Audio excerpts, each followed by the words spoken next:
Welcome to the Buzz Show. It is what it is. Remember, we keep on requesting you to keep on subscribing to our channel. Leave a comment on the comment section. And again, share to your friend. Football is a game that we love. We love with passion. And this is a game we all support with all our hearts.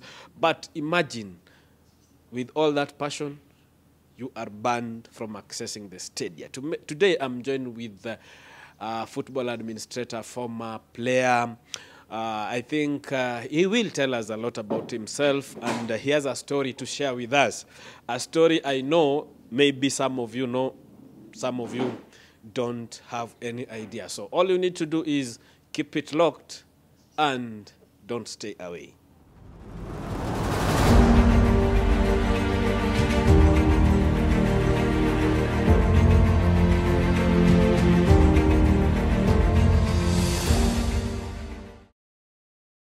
And here we are. Welcome back. Athanas, Bangoto, Obango. Labda tuambie majina yake kamili. Jina zangu ni Athanas Obala. Hizo ndio jina zangu kamili. Jina zingine hizo kama Obango, Bangoto, hizo ni jina za utani. Jina zile nilibandika nikicheza ball. Na jina zile wengi hata huwa wajuagi jina zangu full. Wanajua hiyo jina Obango ama Bangoto. So ni majina ziko na historia kidogo. So nafikiri nilinekinemewa jina Obango na rafiki yangu mmoja kwa kule US. Aliweza kunipandika jina manake napenda rumba sana. So alikuwa anasikiza jina kama Obango kwa ngoma za rumba, akaona acha nibandike hiyo jina. Bangoto pia the same. So ni jina ambayo watu wengi wanaijua. Zile jina zangu hasili sio wengi wanazijua, but nimezoea kuitwa Obango ama Bangoto. Bangoto, maybe ulizaliwa wapi? Home ocha ni wapi? Mimi kwetu mzaliwa kwetu natoka inaitwa Nyakach, mahali panaitwa Kabodho, next to kama ushajua area inatoka Tito. Natoka hizo area. Lakini nilizaliwa budangu alikuwa anafanya na East African Community. So I happened to be born in Uganda. Nilizaliwa Uganda, lakini baada zile skirmishes zilitokea Uganda, ikabidi buda apige transfer kuja Nairobi. Tulipokuja Nairobi tukahamia Ngara. Nimelelewa Ngara. Nimelelewa Ngara kwa muda fulani, then kutoka Ngara ndio nikakuja area za Westlands, area ya Kangemi. Buda, hii mpira nasikia umeipiga sana. Hebu niambie maybe kwa ufupi tu umecheza wapi, career yako ilikuwaje? Okay, nilianza ball nikiwa mdogo, I think naweza kumbuka kitu kilinspire sana ni kuna uncle wangu mmoja alikuwa mchezaji.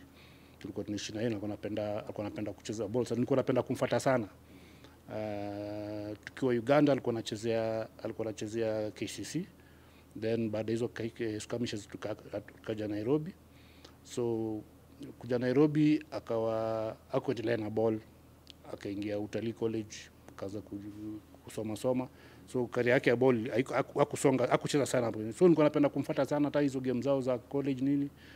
Then nika-develop interest za ball. Pia Ngara pale tulikuwa tunaenda pale Park Road kucheza nini. Hiyo ile akina Pamzo hiyo. So nikacheza nikani kidogo, nikaanza kucheza ball Primo nilikuwa nasoma shule inaitwa North High Ridge Primary School, iko pale High Ridge. Na katika zile kucheza game za shule pia zamani kulikuwa na ile selection ya wanachagua ile timu ya Eastern Zone na Western Zone. Western Zone ilikuwa inamaanisha areas za Dagoretti, Westlands, Starehe wapi. So I happened nikiwa class 7. Hiyo ilikuwa 1978. Nilikuwa class 7. Nilikuwa class 6, 1978 nilichaguliwa. So hapo ndo nikaona kumbe naweza cheza ball. So nikafanya CPE 1979. Nikafanya CPE. Bado nika-develop ile interest ya ball. Nikaenda shule, nikasoma shule inaitwa Ikweta High School. Iko Thika. Ikweta pia nikapata ni shule ya ball. So tukawa tunafuatilia school team sana. So by the time nilikuwa form 3 nilikuwa nachezea school team.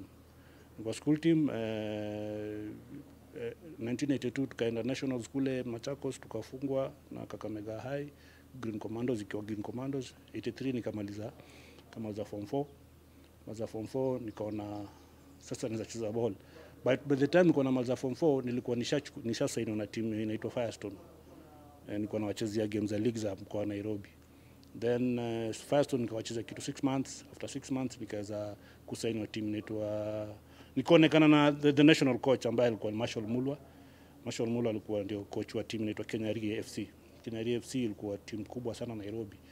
So na Marshall Mulwa akaweza kunisign, aliona ni kama niko na potential ya kucheza ball sana. So nikasign Kenya nikawa na very very good season. The first season, second season nikapata injury kidogo ikanirudisha down, nikapata injury ya goti. At that young age sikuwa na expectancy ya kumbia haraka hivyo. So nikakaka, so by 86 nikicheza Kenya Posta Rangers wakani approach,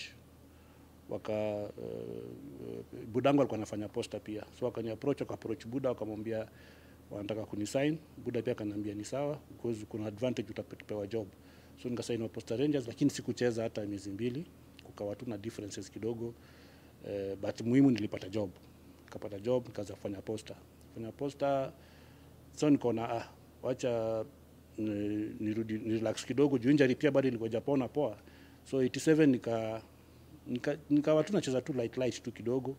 88 sasa ndo nikarudi mtaani. Sasa nilikuwa naishika ngemi, nikaanza kuchezea timu ya mtaa, nilikuwa naitwa Mvoa. So nikachezea tu timu ya mtaa kidogo. Then kitu kama 1.5 years hivi gava ikatoa directive ya kuwa players wote ambao wanachezea timu za nje na wameandikwa na parastatals waliamua kurudi kuchezea parastatals zote. So kama ulikuwa unafanya Posta, kulikuwa na karibu timu kama 10 na kitu across the country. So ikabidi directive itoka na sisi ikabidi tutii. So watu wakaanza kupigwa matransfer. Unakumbuka players wengine walienda Kisumu Posta, Nyeri Posta, Mombasa Posta, wapi. Mi luckily enough niliweza kumanuva nikabaki Nairobi. Nikarudi Posta Rangers kidogo, nikaenda timu nyingine inaitwa Karuri Posta. So hapo ndo nilicheza. Then after kitu 2 years, 1993 mwezi wa 11 kukawa na ile retrenchment ikatuwai sisi, tukaweza kutoka pale Posta. Kutoka Posta bado nilikuwa tu na issue ya injury yangu ilikuwa japona. Then nilivotoka Posta nikasainiwa Shabana nikacheza kidogo tu, hata sikucheza miezi 3. Injury yangu ikawa iko tu ika-aggravate kabisa, ikawa siwezi cheza. So nikaamua tu kuretire. Nika-retire ball, nikaingia into coaching. Nikaanza kucoach vijana wadogo na youth nini hapo mtaani. Alafu pia nikaanza ku-attend courses za coaching na nini. Then end up nika double up sasa administration na coaching. Hapo kwa coaching uko CAF A, B, C, D, E? Okay, nini zimebadilika because nimefanya ile inaitwa CAF B saizi, but ile iko inaitwa advanced. By then nilikuwa advanced, walikuja wakabadilisha. Lakini nimefanya basic KFF basic coaching, nimefanya KNFB, nilikuwa kwa program nyingine inaitwa National Youth Development Program ambayo nilitimu kama coach.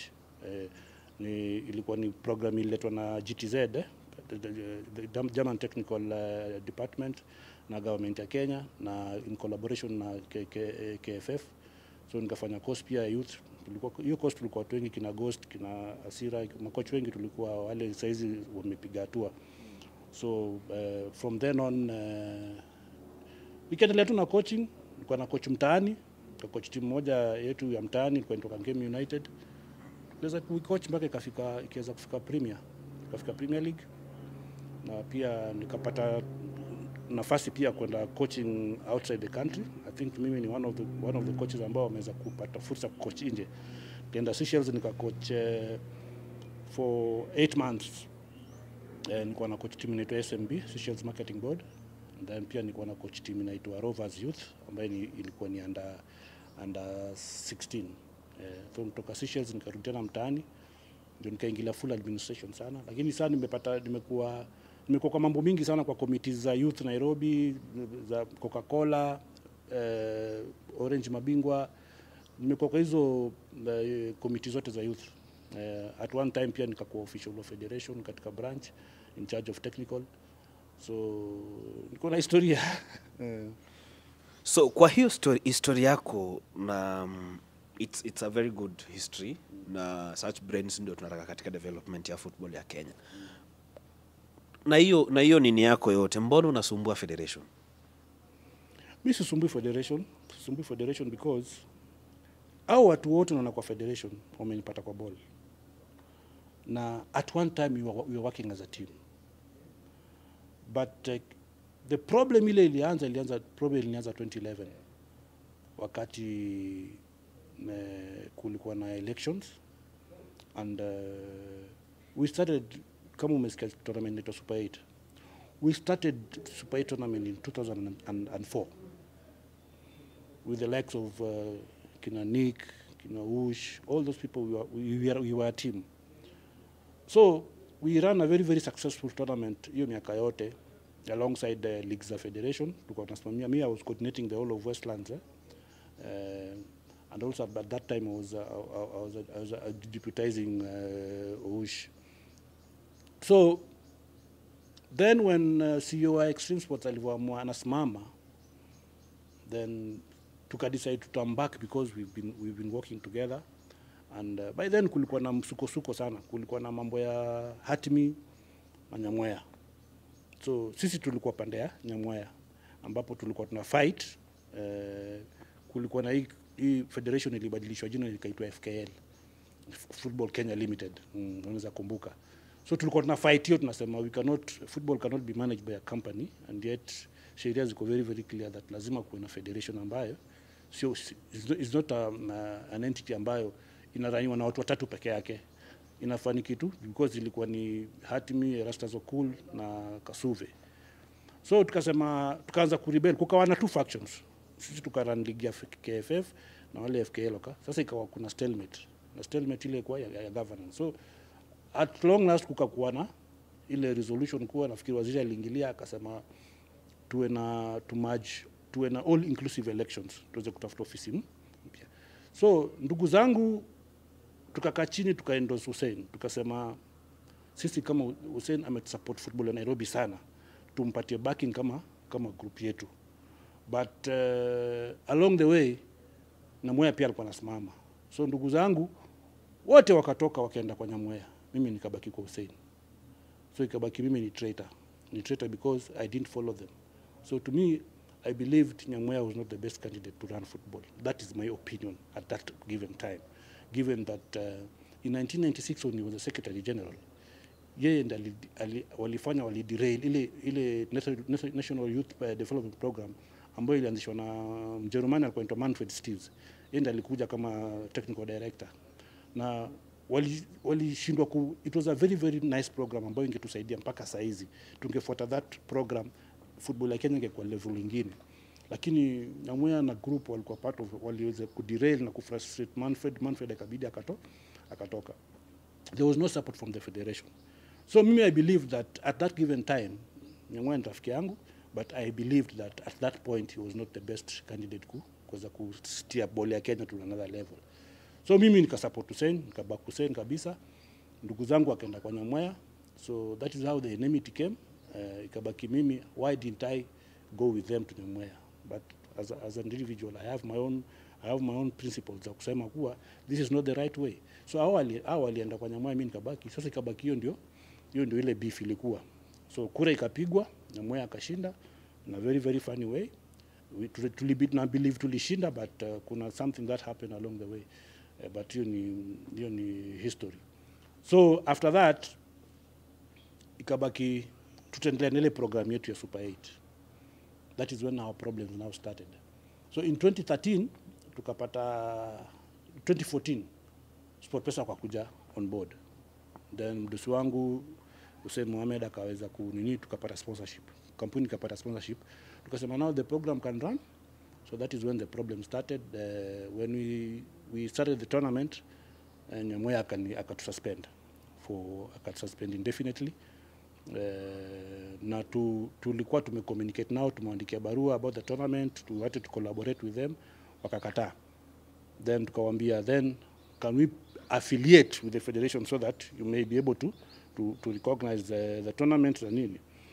Wakakataa, tulienda kotini. Then on realizing that they are going to lose the case, wakatuita, waka request wakili wao, waka request kama tunaweza settle this one outside the court. Si tukakubali, tukasema interest yetu ni kurun ball na kumanage ball na kuendelesha ball. So tukakubali, wakanini, then tukasema kila mtu afanye shughuli yake, mtu asinterfere na tournament yake. Then behind our back wakaanza kuandika mabarua, wakithreaten ma referees ku officiate games zetu. But that did not stop us, and Super 8 became one of the most, the biggest youth program in Nairobi, and in fact the whole of Kenya. After 2017, tukavotiwa the best run grassroots league in Africa by Discovery Awards. Unaweza kumbuka. So hapo ndo problem ilianza. So 2016 nikavai kama chairman wa Nairobi, but sikuweza kushinda. Hiyo wakati Nika aliweza kushinda. Then the first AGM ambayo walikuwa nayo, walienda wakanisuspend 6 years without any reason. Wakasema wamenisuspend for 6 years from all football activities. Imagine this is your livelihood. Mtu anakuambia, now it's like mtu anakufuta job, anakuambia without any valid reason, anakuambia wewe sasa utafanya job, because by suspending me, that means that football is my livelihood. I feed my children, I educate my children with football. Unanikata. Where do you expect me to go? And that is my career. I chose football as a career, and that is my path. Siwezi enda nikuwe kitu ingine. So hapo ndio problem nianza, and nikaenda kotini pia, nikapata injunction, wakastopiwa from interfering with me. So ikabaki hivyo. So ikabaki tu ni hatred, nikienda study ni kutukanwa, kutumiwa magoons nini. So vile pia saa zingine mwa kwa media sana, nikana speak mind yangu. Sometimes the way football is being run is not right. Football hizi kwa mabeste, umeita sijui nani, juu mnatoka mtaa moja, mnataka kurun ball. And that is the case now. Huwezi kuwa team manager Harambee Stars, technical director, sijui nani, sijui mtu wa kitman, sijui nani, watu wote wanatoka mtaa moja. Hii ball ni ya Kenya. National team unaleta best yako. National team zote umeleta watu wako. Hizo ni vitu haziwezi fanyika. This is a national thing. You cannot go bragging unasema tumetrain coaches na au coaches apate opportunity hata kutrain hizi teams za national teams. And the same coach national team, same coach under 20, same coach under 17. Then same coach seconded to the women's team. Mtu mmoja. Hatuwezi develop ball hivyo. So hizo ndio vitu ambazo zimefanyaga. We speak our minds, because me I play football. My kids are playing football. Sanongo anacheza ball. Wote wawili wanacheza ball. I want them to play in an environment ball inaweza wasaidia. Lakini hizi kwa sasa ball imekuwa ni ubeste. Ati kama utoki Kariobangi, wewe huwezi pata opportunity. Na ni kweli. Na watu waogopa kusema, lakini si atuogopagi, because at the end of the day, with my age sasa huwezi nitisha. Miaka yangu imeenda, huwezi nitisha. Labda utishane na watu wangu. But we will still speak the truth, that ball has gone back 100 steps nyuma than even kupiga hatua mbele. Because of watu wako selfish. People cannot be questioned. Leagues at the grassroots, mimi na concentrate sana na manage ball kwa grassroots level. Grassroots level football imekufa. Teams are suffering. Sponsors wanakuja wanaleta dough azifiki hata kwa teams. Kuna kampuni ya betting ileta dough hapa kwa grassroots league. Ikatoa almost 50 million. Not a single cent ilifika hata kwa teams ama kwa branches. Dough yote ilikulwa hapo national office. Ndio bado mnatakati watu bado wanapiga kelele, wanasema tuwarudi kwa ball. Hatutakubali, and tutakwenda ku voice mpaka football manage vile ndakikana. Haiwezi kuwa wakati hakukuwa na do kwa ball ilikuwa ina thrive. Na sasa kuna do, ball haiwezi thrive simply because people want to go kwa federation ku enrich themselves. Na kuna watu wanaitwa delegates ambao they don't think beyond their stomachs. Wakishaitwa pale sports view wapewe do, watafanya vile wanataka. Ama wapewe pale Kasarani wapewe do, watavote vile wanataka. Forgetting that vote, you are a representative of a region, and you are representing a region where football is watu wanapenda ball. Lakini wewe umepewa do, uvotie mtu ambaye hawezi kusaidia, atakusaidia tu wewe on an individual level. What about the people you represent kule mashinani? Wamekupatia hiyo opportunity wewe represent, wewe unataka kupewa do, you get the wrong candidate. Unaona? So vitu hizo ndo zimefanya tumekuwa na hiyo enmity, and ni vitu ambazo the only way tunaweza saidia ni pia kuangalia katiba ya federation, tuache kuwa na imperial president kama ambaye tuko naye sasa hivi. Huwa alikuwa, because kama tuwezi angalia hiyo katiba, tuangalie kwa nini huyu jamaa kuna powers mingi hata kutoka kwa executive hawezi questioniwa, hawezi fanywa anything. We have to look at that, and now vile waziri amechaguliwa, nafikiri mambo itakuwa poa. Wakati ulikuwa suspended ama banned, did they tell you the reasons? Hakuniambia the reason. Wanasema ati I'm managing an unsanctioned tournament. Kuna kitu jaji aliuliza siku moja kotini, akauliza, now that you claim that this group is organizing an unsanctioned tournament, have you sanctioned the Justice Cup ambayo inachezwa na wale maloya? Sikuna tournament ya maloya uchezwa inaitwa Justice Cup. Waliulizwa, walishindwa kujibu. Hakuna mtu ana monopoly ya kuambia, ya kusema yeye akona rights za kuwa na ball. Ball unatengeneza hata ball mtaani kwa kijiji kwa wacheze ball. FIFA says that let the people play. Wacha watu wacheze ball, wa enjoy. It's about enjoying, unaona? Kuna na association football na association football. So there's no way you can interfere na mtu ambaye ana run his own entity. Na aje interfere na wewe at one point, unaona? Unless FIFA inasema nobody else is allowed to run football apart from the federation, then kwa story nyingine. Enda US, kuna leagues ngapi ambazo zinaradiwa na entities ambazo hata si federation. Na football ina thrive kule. US is just a developing country kwa ball. Na sasa wamepiga hatua.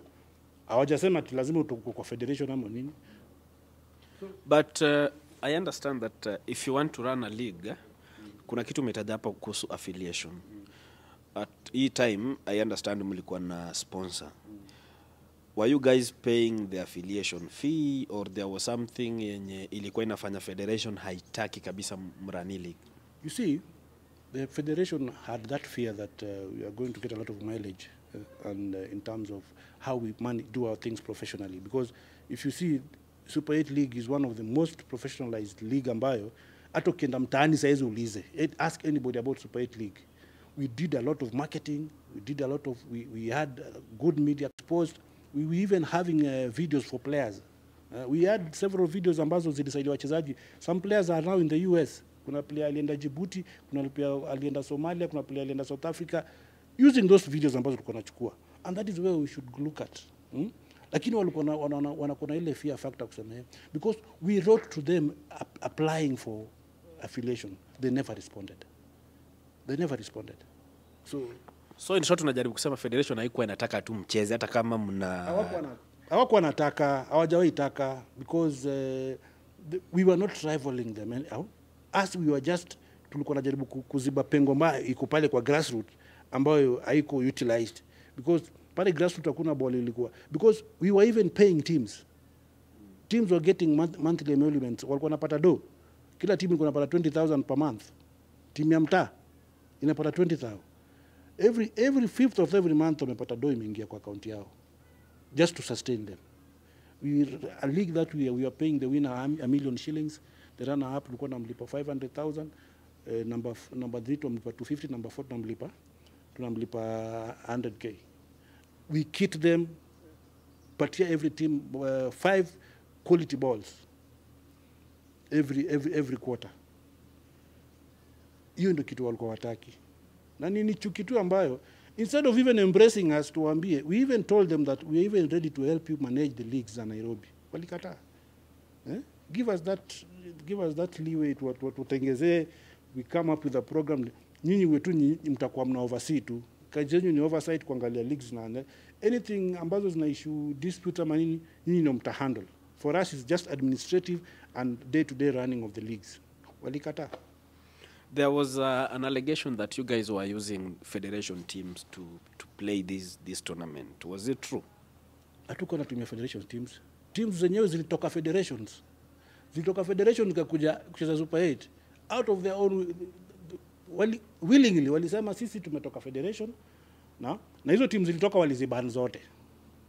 Ban zote. Lakini teams hazikutishika, teams ziliona sisi we want to play football, we want to enjoy. We want to play football, tunataka vijana wetu wapate exposure. Currently katika hii Premier League ambayo unacheza utapata almost karibu 30% or 40% of the players at some point walipitia Super 8. Hivi vile tunaongea sasa hii. Most of the players wamepitia Super 8 from the grassroots. They were seen. There's an incident even they tried to block a very young promising player from alichaguliwa na yule Spears. Ule coach Spears wakati alikuwa na coach under 17. Alispotwa mtoto pale Toyoyo. Akasema this boy is so good. Na sasa alikuwa anafanya selection under 17. Then Spears akachukua mtoi. Then somebody within the federation anasema is not playing in our league. Spears akauliza this boy is a Kenyan.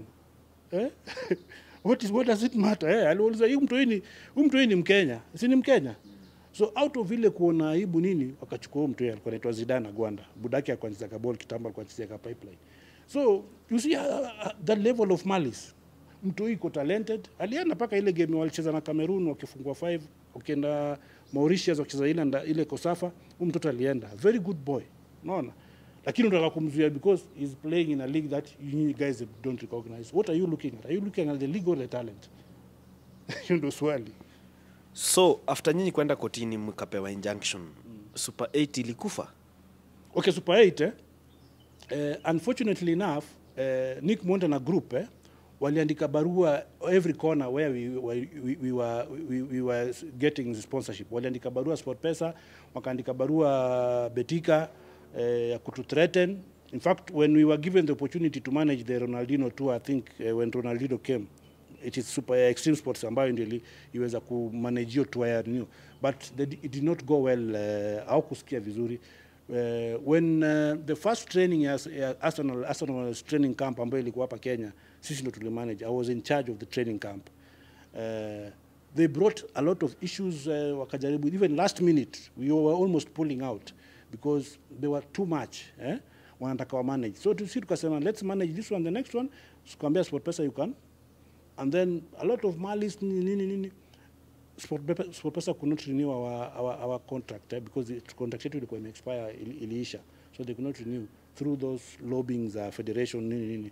So basically, Super 8 came to haikuisha because after even kukosa sponsorships, teams zikasema wacha tucheze ball. Wakacheza 2018, 2019 ndio corona ikatokea. But that means that Super 8 bado iko, tukipata sponsorship tutarudi tu back na tutaendelea kufanya what we were doing best for Nairobi. So you in short you are saying kwamba Super 8 itarudi, bado mko kwa hiyo mikakati ya kuirudisha, in case mpate sponsor mtarudi? Yeah, tukipata sponsor, it's only pegged on kuna sponsorship. Kama tukipata sponsorship, because it's a very very expensive league to run, because at the end of the day we spend a lot of money in marketing na nini, na pia teams pia tunazipatia do monthly, naona. So hizo ndio vitu ambazo lazima tuput into consideration that we cannot do it without sponsorship. Na we believe that tutarudi back na tutakuwa even more stronger. You realize katika hizi vita mwenye anaumia hapa ni player ule ako huko chini kwa grassroots. Have you ever guys seeked audience with the federation, mkae chini, mkwe na dialogue, mkwe na conversation, mreach an amicable nini, so that you guys can, so that ule player ako pale chini aweze kubenefit?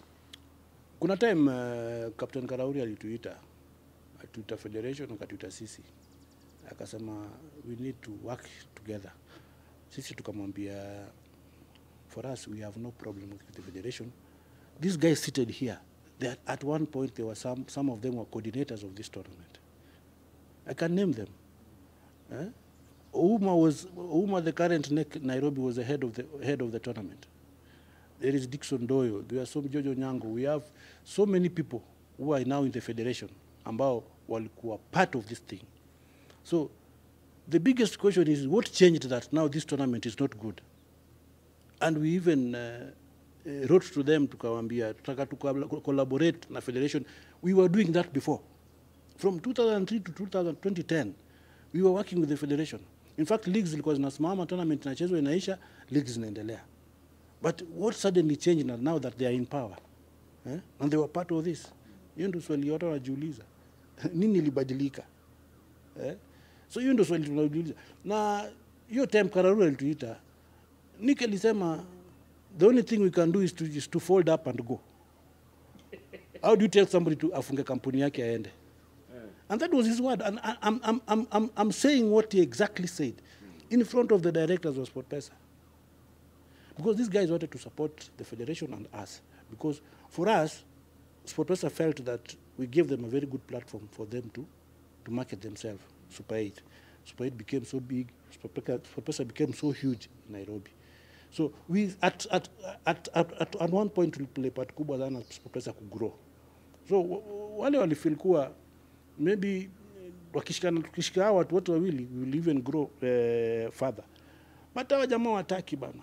Viburi tu. Kila mtu ana kiburi hapo. Huwezi msikia, huwezi mwambia ni watu ambao ile mentality ya mtaani iko kwa akili yao hawajawahi toka. Hata kama walienda shule utapata ile mtaani bado iko na nini mbaya na nini mtiaji si na nini. Hizo ndio zile language wanazungumza. There is no professional approach kwa vitu zile wanafanya. Vitu zote zinafanya ni malice. Ukionekana mimi nishatumiwa mpaka goons study. Nishazuiwa mpaka kuingia study. Hii juzi COVID. Si nilikuwa naonia ball kwa fence. Given what I've done for football in Kenya, mimi I've done a lot. Nurturing talents, nimekuwa kwa the top level. Other federations were recognizing me za kina Nyamoya, kina nani, mpaka siku za Jobobino, nani, we were there. Maina Karaoke, we were there. Maina Karaoke kwanza alikuwa anapenda sana because I was very straightforward about doing things. When Coca-Cola was in youth football Nairobi, nilikuwa forefront. I was one of the senior committee members kwa committee ya Nairobi ya youth. So mtu amekuja Nairobi juzi, amekuja wapi, hata nakuzuia kwa gate usione ball. Na wewe ni macho umepeleka tu uende uangalie uenjoy kitu what you love most. Unazuiwa. Mara ukiingia pale huwezi ka VIP, huwezi kwa unaitiwa goons, unatukanwa. So mimi nilisema why should I? There's a day they embarrassed me in front of my son. Wananitukana matusi zingine huwezi you cannot take. So nikasema why should I go to stadium when you can even insult me in front of my son? Kijana wangu ni mtu mkubwa. He's an adult. Anashangaa anataka kureact na mwambia tulia achana hizo mambo za ball. So ni football gani unataka kumanage whereby everybody you hate everybody. Kwanza what the biggest problem wanachukia former footballers. Now among them nobody played football. Among them nobody played football. Hata nikimwenda mpatie bola pepete kama niza pepeta. They have no history at all. Wakiona former players they feel threatened that hao watu watakuja kuteka. But these guys deserve to be in the football leadership. Hata kama si ukiwa former player si lazima pia kuwe good leader. But these guys deserve to be somewhere. So that is the pain ile ambayo iko kwa former players. Ndio former players have been reduced to kukunywa, drug abuse nini. People are dying miserably because they don't even have a policy how they can accommodate former players. Hao ni watu ambayo huyu hata ukimuuliza washazuia mpaka wachezaji wale wa kitambo. Mtu hata ukimuuliza kama Leona JJ Masika akicheza kuona. Some of us tukuna history. Tumecheza ball, we were pulling crowds mtaani, Super League we were playing.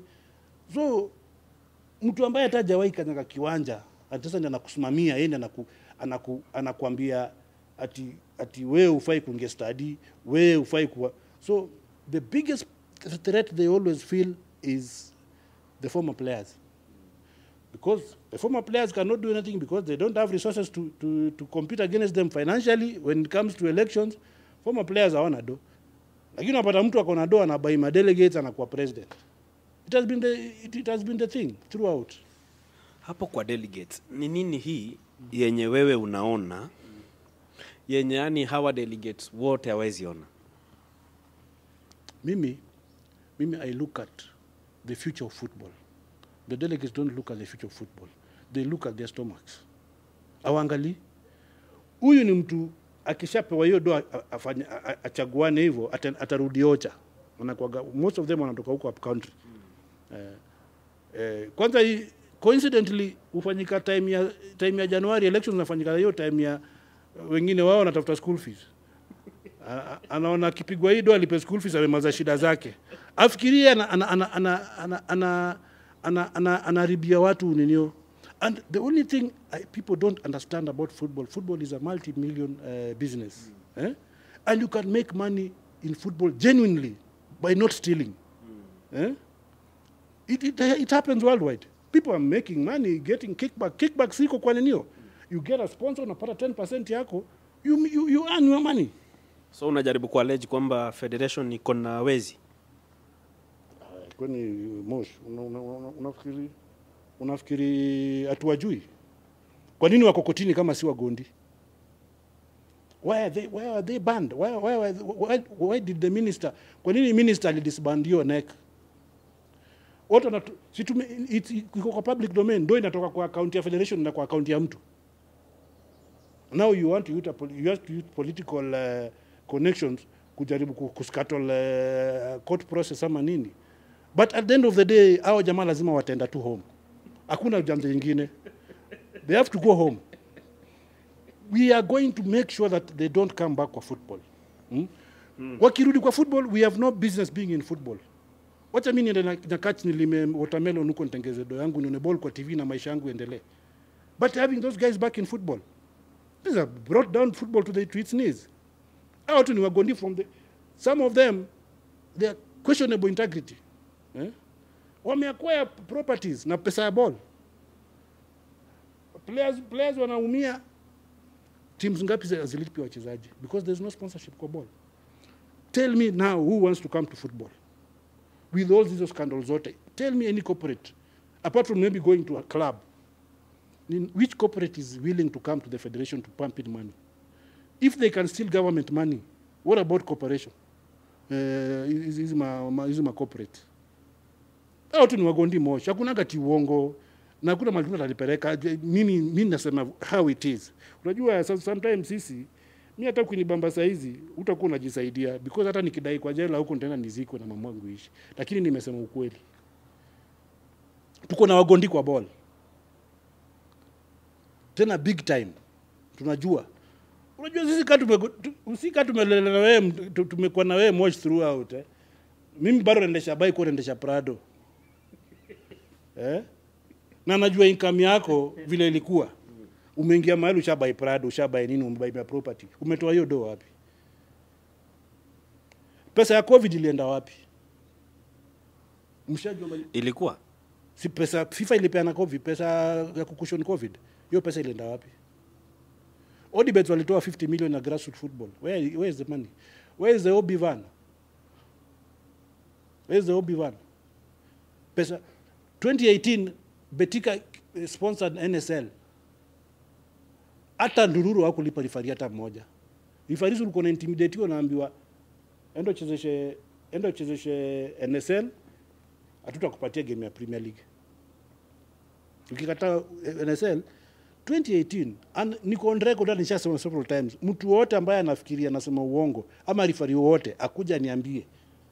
Niko na marifari ni mabeste wangu. Hakuna Tandururu leo mtalipo. Na Betika was sponsoring. Where did that money go? People are suffering in silence because ati mwaoga. Unatishwa na nani bana? Mimi nimecheza ball. I've been an administrator for nimecoach watu wao wakiwa 10 years as they're playing with some of them as a professional football. There's something on record that I've done. Mtaani huko mimi nafanya a lot. Ask anybody, you can get me. I've revitalized that area in football. Personally, nimeleta paka sponsors wametengeza kiwanja, merehabilitate kiwanja. Hiyo si shamba yangu ati ni shamba yangu tena nayo Nyakachi. I'm doing it for football. I brought order. Tumefanya vitu mingi sana za kujaribu ku develop football. Lakini we cannot do much because we have thieves ambao wana run football. Wagondi. Na tushajaribu kuambia hata jamaa hii ball itakulwa tu vizuri tu mkifanya panga vitu right. uta earn genuinely. Hata ukiwa kwa federation hapo na there is a sponsorship, utapata mshahara hata 100k. You will earn genuinely. You will not steal. Wameiba mpaka do ya gava. Sio kokotini. Sitaki kuzungumzia sana juu story kokotini. Solution ni gani? Operation fagia. Hakuna kucheka. Fagia kila mtu. Hiyo ofisi wache baki hata hakuna mende. Wacha mwana anakuja kwa inaitwa fumigation. Huwa kila kitu mali toa kila kitu ambayo inaleta uchafu hapo. Fagia. Bring in a new office. Mimi naomba babu namwomba sana. Asijaribu kuambiwa sijui nini na nini. Tutafute njia ya kunormalize football. FIFA convince FIFA kwa normalization committee ambayo itakuja set out roadmap ya football ya Kenya. Na hii roadmap lazima former players tuwe actively ndani. Our input is very very important. Our input is very very important. Uliona ukijaribu siku walijaribu kupiga hata kekofoka wanakuja zina nini nyingine ita chicken foka. Where did it go? Because we're just fighting wale former players. Actually, there's nothing what at him. Kefoka has been in existence for over 40 years. Why do you want to, if you feel there's a problem na leadership ya Kefoka, push them to do elections? Elections imefanywa, the last 2 elections imefanywa bila Kefoka wali participate kwa ile ya 2016, nyingine hawaku participate. Referees body has been killed. Iko. Kuna body ya referees. It is not there. Kenya Football Referees Association is almost dead because wamechukua few stooges wamekaa nao. These guys cannot even call a meeting, cannot do anything. Wako tu hapo tu because wana remote control. Na some of them ni watu ambaye I know they have personally sacrificed kwa football. And then unashindwa kwa nini mtu amebadilika? Huyu mtu amebadilika mpaka amekuwa yani sasa ati anaambiwa fanya hii. Kama sasa watu wamebaniwa sasa, watu walikuwa disbanded sasa hii and they are still calling shots, wanatishia watu, wanapiga masimu, wanaambia wewe nasikia mko na meeting hivi. Utatishwaje na mtu yuko nje ya fence? Uko hapa ndani una problem gani? Mtu anapiga kelele huko, achana na yeye. So Kenya watu ni waoga, watu wa bold wengi ni waoga, they don't want to speak their mind for fear of intimidation. Nada kuintimidate bwana. Speak your mind. Wacha tu ufungwe usemekane umefungwa because umespeak your mind. Because sisi tunaangalia future wale watu wala za ball. Mtu hii sasa yuko 10 years, in the next 10 years where will be? Tunataka mtu hii the next 10 years yuko Europe. Structures tumekuwa nazo hapa mpaka sisi nyingine imefunguliwa sisi performance high sisi wapi yuko sisi ni wapi yuko sisi ni Kigiri ama ni wapi? I don't know, sikumbuki ni wapi atili ya high performance center. Tell me ni mtu mgani ametoka kwa hiyo team ambaye tunasema, because if you start something there has to be the end product has to be seen in terms of who player tulianzisha hiki tu under 15 muli disorganize watu mpaka shule nini. Is that thing still going on? It is not there. Instead of powering academies za mtaani, hizi watu wanangangana kila siku, vijana wanatokea wanangangana kila siku, ameamka morning na ball zake 5 anakuna watu ikaa. So instead of coming with the way how to support these academies, existing academies ambazo zimecreatiwa na watu, ukianzisha tu academy hii wewe ni threat. Na wewe unataka ku develop watu hii. There are so many people doing good things. Ukienda kama Kibira kina kocha Swani wanafanya very excellent job. They are nurturing talents. Ukienda Swani has a very very organized academy. There are so many academies that are there. Forget about the commercial academies zile watu na lipado. These are people who have dedicated their lives to develop ball with their own resources, with their own connections and nini wanajaribu. But the federation does not think that. The moment anaona ule ni opponent, anaingilia program yetu. Walianza sijui mambo ya youth league hapa.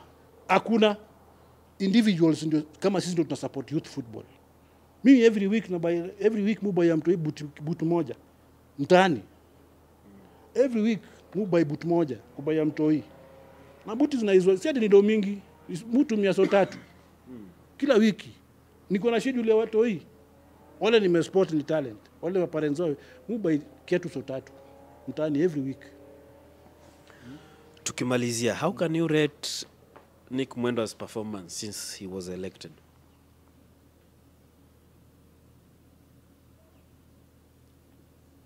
Okay, I'm not a critic that ndanini. Kuna areas naweza kuambia he has done something.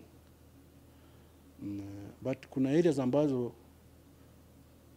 area kama kutrain my coaches, that one I can commend him. He did well. But he could have even done better than what he has done. Mimi nampatia rating ya 3 out of 10. Because unapata apart from, you see, there's one perception ya kuwa ati football is all about Harambee Stars. Harambee Stars cannot perform when the grassroots is not performing. Foundation ya Harambee Stars ni grassroots football. That is where football is. But what wanaonaga tu international fixtures zikitokea, Harambee Stars assembled. We pump all the money, we take all the money there. Tunasahau where football is, grassroots. Yeye is one of the chairman. Na problem ile nasumbua watu pia hapa. We want to change that constitution to return to chairmanship. Hii mambo ya president inaharibu watu kichwa. Mtu anaitwa president. Inakuwa shida, turudi kwa chairman. I'm telling you, we had one of the most successful chairmen, Job Omino. Those are some of the people you can say that waliweka football kwa map ingine atakikana. Huyu jamaa amefanya vitu mingi. Kuna vitu ametuoverwhelm kama mambo ya doa hapo naye ametuoverwhelm. Hiyo naye nampatia 10 out of 10. Do naye wamekula. Hiyo nampiga 10 out of 10. Will you ever run for FKF presidency? In a free, I ran the other time. Ukapata kura 5. Tulipata kura 5 mimi na Aduda. Because hatukuwa na hiyo briefcase. But mimi ucomment hao watu 5 for voting without their they used their heads, they looked at us as administrators. Mimi na Aduda is one of the longest serving, one of the sharpest administrators.